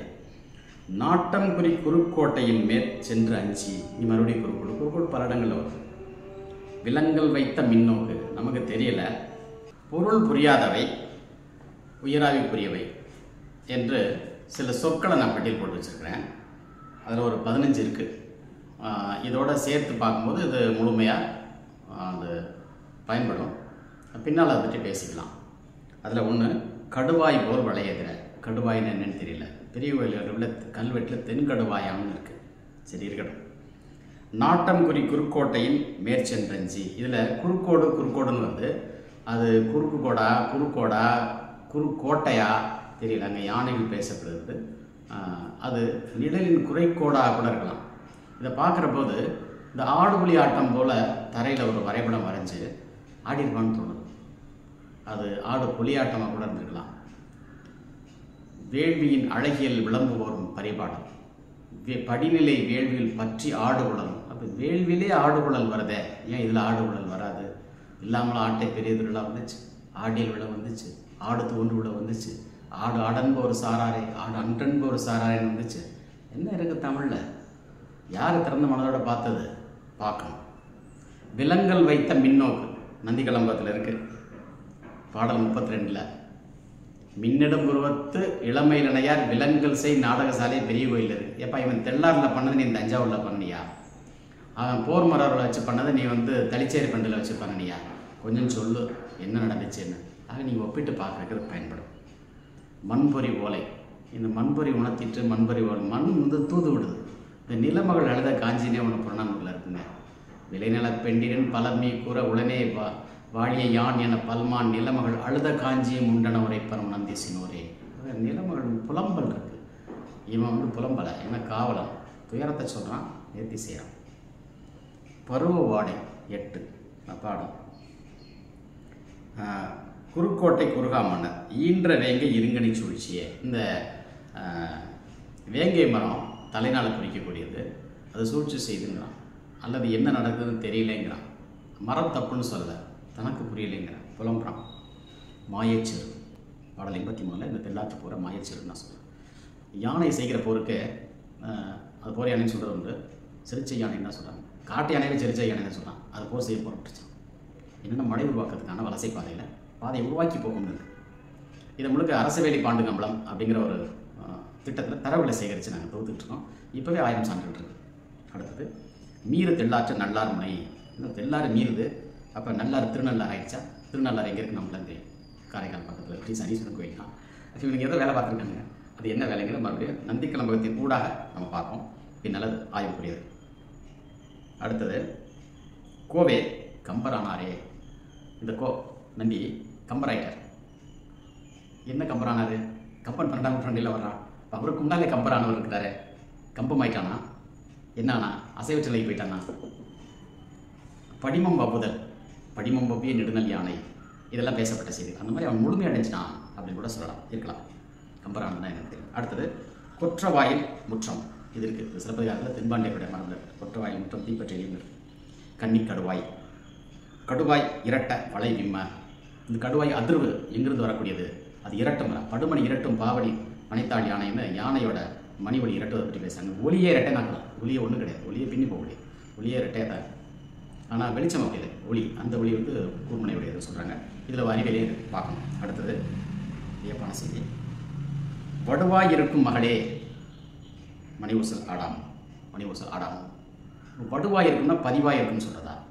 அப்போ அது பூம்பாவை நிலையை பேசுகிறானா? அதாவது ஒரு குண்டூசி முனை அளவிலிருந்து மாயா இயற்கை பாவை வரைக்கும் பெண்ணியல்பான வடிவங்கள் பல இருக்குது. இதெல்லாம் இணைக்கக்கூடிய இலக்கணம் என்ன? அந்த காலக்கணக்கு என்ன? இதெல்லாம் தெரிஞ்சு தான் தன்னை இந்த நிலையில் அவங்க உயர்த்தி பேசுகிறான்னு எடுத்துக்கிறதா?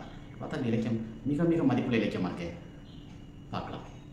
இப்போது நான் இதை நிறுத்திட்டேன். இது வரைக்கும் நான் சொன்னது நந்தி கலம்பகம் பற்றியும் அதில் சொல்லப்பட்ட செய்தி பற்றியும் சொல்லியாச்சு. இப்போ இதுதான் இந்த காலத்துக்கு இனிமேல் தேவையா? இதுலேருந்து என்ன பலன் வரப்போகுது?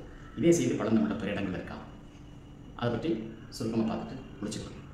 நிறைவு பதிக்க வந்துட்டு சொல்லலாம். நான் தொடங்கும் போதே சொன்னேன், நந்தி கலம்பகத்தில் வேல் என்ற தலைப்பில் நான் பேசுகிறேன். அதில் ஒரு சான்று வகைக்கொண்டுன்னு சொன்னேன். ஆனால் நான் பேசும்போதே விளக்கம் சொல்லிட்டதுனால அந்த முதல் வகைப்பாட்டில் உள்ள 11வது செய்தியாக நான் சொன்னது கலம்கொள் அலங்கல் வேல் நந்தி அப்படின்னு. அந்த களம் கொள்ளுதல்னா என்னங்கிறத பற்றி மட்டும் கொஞ்சம் நேரம் பேசிட்டு விட்டுறேன். போதும். பிறகு நம்ம ஆய்வாளர்களுக்கு பார்வைக்கு விட்டுருவோம். இந்த களம் வானவீதி தாங்க. சமஸ்கிருதத்தில் கலம் அப்படின்னா கழுத்து, கலபூஷணம், கிரீவம் அப்படிங்கிறது. தொண்டைனாலுமே கழுத்து தான் குறிக்கிறது. தொண்டை இப்போ தொண்டா அப்படிங்கிறது தெரியல. தொண்டை நன்னாடு சார்ந்தவருடைய. ஆக இங்கே வரலாற்றோடமில் இந்த சமண பௌத்த மதங்களுக்கு முற்பட்ட நிலைக்கு நீங்கள் போனீங்கன்னா ஏதோ ஒன்று இருந்திருக்கு. அங்கே தான் இந்த செய்தி போய் நம்ம நிறுத்துது. ஆக இந்த மரபு தொன்மையான மரபாக எடுத்து வரப்பட்டிருக்கு. அதில் நமக்கு இந்த இப்போது இருக்கக்கூடிய இந்த தமிழ்நாட்டில் காஞ்சிபுரம் அறிஞர்கள் வாழ்ந்த இடமா இருக்கனால இந்த அறிவை நாம் அங்கிருந்து புதுப்பித்துக் கொள்ள ஒரு நல்ல வாய்ப்பு அப்படின்னு நம்ம நம்பலாம். ஆக இந்த களம்ங்கிறது வானவீதி அப்படிங்கிறத நம்ம நிறுவ முடியும். மறுக்கிறவங்க மறுக்கலாம். இது என்ன வானவீதி, இதுக்கும் வேலுக்கு என்ன தொடர்பு? வேல் அவ்வளோ பெரிய கருவியா அப்படின்னா, ஏன்னா இது உயராயக்கூடிய செய்தி. வேல் ஒரு கருவி தான். கருவியை வணக்கத்துக்குரியது இல்லை. கருவி வச்சிருக்கோம்னா கும்பிடலாம், கருவி கும்பிடுவாங்க. இந்த கருவி என்ன செய்யுதுன்னா, தலைமை இல்லாத போது தலைமை இருக்குது அப்படின்னு இருக்குது. வேத்தினம் நடுக்கும் வேலோன் இருந்த ஊழி சிலப்பதிகாரம். அதாவது வேலோன் இருந்துழி அப்படின்னு சொல்கிறாங்க. அந்த ஊழி தான் அறிஞர் சொல்லுங்க. ஊழியை தாங்க ஊழின்னு சொல்லியிருக்காங்க. வேல் தலைமையில். இப்போ அரியாசனத்தில் வேல் இருக்கும் அப்படின்னு தான் பொருள். ஆனால் ராமன் இங்கே சண்டைக்கு வரும்போது அவரோட அரியாசனத்தில் நம்ம தம்பி இவருடைய பாதையை கொண்டு போய் வச்சுருக்காரு. நம்ம வரலாறு படிக்கணும். இங்கே வரும்போது அரியாசனத்தில் வேலை கையில் வச்சுட்டு ராவணனை உட்காந்துருக்கான். நந்திக்கிழமும் ராவணனை பற்றி பேசுகிறது. ராவணனை ஒரு அவுணன் அப்படின்னு சொல்லுது. இந்த அவுணர் அறம் அப்படிங்கிற ஒன்று இருக்குது. அதற்காகவே முருகன் வேலேந்தினான் அப்படின்னு சான்றுகள் இருக்குது. ஆனால் அந்த இடங்களில் திருத்தப்பட்டு, உடைக்கப்பட்டு, சிதைக்கப்பட்டு, சில இடங்களில் திருத்தாமல் விட்ட இடங்களில் அவுணர் ரொம்ப நல்லவங்க. அணங்குடை அவுணர் இருக்குது, அணங்குடை முருகன் இருக்குது. அப்போ முருகனுக்கும் அவுணருக்குமே அணங்கு உரியவள் இருக்குது. அப்புறம் அவுணர் மட்டும் எப்படி பொருளாதாராயிட்டாங்க, இது நம்ம யோசிக்க வேண்டியது. இது எல்லாத்தையும் நம்ம இணைச்சு இந்த செய்தியை நம்ம முழுமைப்படுத்தி பார்க்கும்போது ஒரு மிகப்பெரிய மரபறிவை புதுப்பிக்கக்கூடிய ஒரு துப்பாக நந்தி கலம்பகம் இருக்கிறது. நந்தியாறு கலம்பகம் வேறு. அப்போ கலம்பக இலக்கியம் அப்போ தான் தோன்றுச்சானே இல்லை, அப்போ மீட்பாக்கம் செய்யப்பட்டிருக்கிற ஒரு தொன்மையான இலக்கிய மரபு. கல்லாடத்துலேயும் இந்த செய்தி இருக்குது, சிவசந்தாமியில் இந்த செய்தி இருக்குது. 200 ஆண்டுக்கு முன்னால் சாந்தாதி அசோமகம் அப்படிங்கிற ஒரு அண்ணாவியார் எழுதிய ஓலைச்சுவடியோட இதை செய்தி பேசும். அப்படின்னா இந்த மரபறிவை நம்ம விட்டுட்டோம். சரி, அப்போ மருதுபாண்டியர்களுக்கு தெரியுமான்னு தெரிஞ்சிருக்கு. வச்சன சம்பிரதாய கதையில் இது இருக்குது. அவங்களும் அரண்மனை சிறைகளை மையப்படுத்தி சில ஊர்களை சுற்றி வந்து வேலை செய்திருக்காங்க. மழையுருவாக்க முயற்சியில் ஈடுபட்டிருக்காங்க. நாள் பற்றி யோசிச்சிருக்காங்க, பேசியிருக்காங்க. ஆனால் ரொம்ப பெரிய புரிதல் வரல. இப்போ வந்திருக்கு. அதுக்கு காரணம் ஒரு உலகளாவிய ஆராய்ச்சி செய்தியோட பரிமாற்றம் கூட ஒரு காரணமாக இருக்க முடியும் அப்படின்னு நான் நினைக்கலாம். இப்போ அந்த நந்திக்கிழமை புத்தகம் வேணும்னு நான் வந்து கூகுளில் கேட்டாலே கொடுக்குறேன். எந்த காலத்தில் எப்படி கொடுத்துச்சு? இப்போ தீவை கோபாலையரை பற்றி பதிவிச்சிருக்காரு. நான் சொன்னது இந்த ஒரு செய்தி கூட விளக்கம் சொல்லலை. அவர் உரை தனியாக எழுதியிருக்காரான்னு தெரியல, பதிப்பு மட்டும் தான் நான் படித்தேன். வேறு யாராவது எழுதியிருக்காங்களா? அப்போ இந்த பார்வை, இந்த சொல்லக்கூடிய நான் முறையாக தமிழ் இலக்கியம் கற்ற மாணாக்கன் இல்லை. நிறைவு செய்கிறேன் இந்த செய்தியோட. தமிழ் பல்கலைக்கழகம் 1981ஆம் ஆண்டு உருவாக்கப்பட்டது. அந்த ஆண்டு தான் என்னுடைய பட்டப்படிப்பை நான் மாமல்லபுரம் கல்லூரியில் முடிக்கிறேன். அந்த நாளில் என்னுடைய கல்வி நிறுவனம் வளர்ந்த நிலையில் இருந்துச்சு. இப்போ தேஞ்சு போச்சு. அது வேறு. அப்போது தமிழ் பல்கலைக்கழகத்தின் முதல் துணைவேந்தர் வாயு சுப்பிரமணியம் அங்கே வந்திருக்கிறேன், பார்த்துக்கிறோம். பிறகு தமிழ் பல்கலைக்கழக உருவாக்க முயற்சியில் நான் ஈடுபட்டிருக்கேன். படிப்பு முடித்த பிறகு அரசு பணியில் இருந்தேன். நானே வந்திருக்க வரைபடங்கள் ஆக்குனது இருக்குது. 1982 தான் அந்த தமிழ் யூனிவர்சிட்டி ஆக்ட் வந்துச்சு. அப்போது ஒரு கருத்தரங்கம் நடக்குது அரண்மனை வளாகத்தில். ஒரு தற்காலிக நிறுவனமாக இருந்துச்சு. ஆனால் அந்த இடத்தை வாங்கிட்டார். இன்னும் பல்கலைக்கழகத்தில் கட்டுப்பாட்டில் தான் இருக்குது. அவர் என்ன சொல்கிறார், தஞ்சாவூரில் 25 கிலோமீட்டர் சுற்றளவுக்கு எங்களுடைய அளவில் எங்கே வேணாலும் இயங்கலாம் அப்படின்னு எழுதி வச்சிருக்கிறார். அரண்மனை எங்களுக்கு தான் எழுதி வச்சிருக்கிறார். சரி, அங்கே ஒரு சிற்பத்துறையோட கருத்தரங்கத்தை அவர் தொடக்கி வைக்கிறார். அந்த கருத்தரங்கம் அதில் வந்து நாங்கள் ஒரு செய்தியை கொண்டு போகிறோம் கட்டுரையாளர்களாக. என்னுடைய ஆசிரியர் ஐயா கணபதி சதுர்த்தி தான் அதை தலைமை உரை. நாங்கள் மதுராந்தகம் கோயில் தேரை பிரித்து மேய்ஞ்சு வரைபடங்கள்லாம் போட்டு கொண்டு போய் கொடுக்குறோம். அந்த கருத்தரங்கத்துக்கு வரக்கூடிய துணைவேந்தர் இப்படி தான் தொடங்குறார். Conscious of being in outsider to this subject அப்படின்னு சொல்லி தான் அந்த கருத்தரங்கத்தை தொடக்கி வைக்கிறார். எங்கள் உங்கள் பல்கலைக்கழகம் உங்களுடைய சிற்பத்துறை இதில் நீங்கள் அவுட் சைடர்னு சொல்கிறீங்களே அப்படின்னா அவரும் தன்னை அப்படி வகைப்படுத்திக்கிறார். நான் வந்து இலக்கியம் படித்தவன், மொழியல் படித்தவன், எங்களுக்கும் உங்களுக்கு இருக்குது, நாங்கள் உங்களை ரொம்ப நம்ப மாட்டோம் அப்படிங்கிற மாதிரிலாம் அவர் வந்து ரொம்ப கவனமாக வராராம். வந்துட்டு போங்க, இன்றைக்கி அந்த துறை இருக்குது, இயங்கிட்டு இருக்கு. ஆராய்ச்சி மாணவர்கள் வர்றாங்க, படிப்பெல்லாம் வச்சுருக்காங்க, மகிழ்ச்சி. இதே மாதிரி ஓவியத்துறையும் கட்டடக்கலைத்துறையும் இருந்துச்சு. அது ரெண்டும் நீங்கள் கூட்டப்பட்டு கிடக்கு. மாமல்லபுரத்தில் இந்த தமிழ் பல்கலைக்கழகம் அமைச்சிருந்தா இந்த தஞ்சாவூரில் ஆன இந்த சோர்வு வந்திருக்குமா? இங்கே எதுக்கு தஞ்சாவூருக்கு வந்தீங்க? பெரிய கோயில் அங்கே இருக்குது, உலகம் முழுக்க தெரியும். ஏன் மாமல்லபுரம் உலகம் முழுக்க தெரியும். நான் மாமல்லபுரத்தில் 14 ஆண்டுகள் இருந்திருக்கேன், தஞ்சாவூரில் 14 ஆண்டுகள் இருந்திருக்கேன். மாமல்லபுரத்தில் இருந்தபோது மாமல்லபுரம் நினைவு சின்னங்களை பார்த்துருக்கேன். 8 ஆண்டு பயிற்சி, அது வேறு. இங்கே இருக்கும்போது பெரிய கோயிலை பார்த்துருக்கேன். ரெண்டும் ஒன்று தான், அதோட தொடர்ச்சி தான். மாமல்லபுரம் நந்தி கலம்பகம், நந்திவரம் நம்ம மல்லை வேந்தன் மல்லை காவலன் அவனுக்குரியதுன்னா தஞ்சாவூர். அவனை ஆட்டையை போட்டு அடுத்தவன் பண்ண வேலைங்கிறது அடித்து சொல்லுவேன். பழையாரே தாங்கன்றேன்னு சொல்கிறான், அப்புறம் பழையாரை எப்படி விஜயாலயம் ஆட்டையை போட்டான் யோசிச்சு பாருங்கள். பெரிய கோயில் தராத விளக்கத்தை நந்தி கலம்பகம் தருகிறது. காந்தலூர் சாலை கலமரத்தில் இது வரைக்கும் வரலாற்று ஆசிரியர்கள் கேரளாவுக்கு சண்டைக்கு போயிட்டு உட்காந்துருக்காங்க. அங்கெல்லாம் இவங்களோட சண்டை போகிற அளவுக்கு அங்கே அமைப்புகளே இல்லை, அரசெல்லாம் கிடையாதுங்க. இப்போ எவ்வளோ பெரிய உண்மையை வந்து தருது இந்த ஒரு வேல் பற்றிய செய்தி. சரி, இந்த வேல் என்ன இருக்குன்னா, இது ஒரு புனைக்கலம். சிலப்பதி ஆற்றில் சான்று இருக்குது. இலை தனியாக இருக்கும், பலகை தனியாக இருக்கும், தண்டு தனியாக இருக்கும், கருங்கடை தனியாக இருக்கும். இந்த வேலோட இலைக்கு பக்கத்தில் இருக்கக்கூடிய அந்த பக்கவாட்டு பகுதிக்கு கதுவாய்னு பேர். கதுவாய்னாலே கூர்மையான பொருள். கதுவாய், இலை, நுனி, நுதி, வடிமணி பலகை, அப்புறம் தண்டு, கருங்கடை, இதெல்லாம் பொறுத்துறாங்க. இதில் இங்கே தான் இருக்க நுட்பம். பொறுத்துறதுக்கு ஒரு நாள், பிரிக்கிறதுக்கு ஒரு நாள். இங்கே தான் இருக்குது கவிஞர்களுக்கும் புலவர்களுக்கும் தீனி. உவப்பத்தலை கூடி உள்ள பிரிதல்னு திருக்குறள் சொல்லுது. அது அதில் அந்த தலைக்கூடும் நாள், தலைநாள் அல்லது மாதப்பிறப்பு, அது வளர்வுரை நாள்னு எடுத்துட்டிங்கன்னா அது பிரிக்கிற நாள் பௌர்ணமி. இந்த 12 நாள் பாட்டை நாட்களில் நிலவின் வெற்றி தோல்வி தெரியுதா இல்லையா? இதுக்கான வேலை நடக்குதா இல்லையா? இவ்வளோ தாங்க செய்தி. இது எப்படி வேணாலும் புரிஞ்சுக்குங்க. அப்போ திருக்குறளில் வேல் பற்றி தப்பாக இருக்கேன் செய்தி. வேல் அன்று வென்றி தருவது மன்னவன் கோல் அதுவும் கூடாது நீ இருக்கேன்னா ஏன் வேல் அன்றோ வென்றி தருவது இருக்கக்கூடாதா? பொருளை பொருத்தி பாருங்கள்.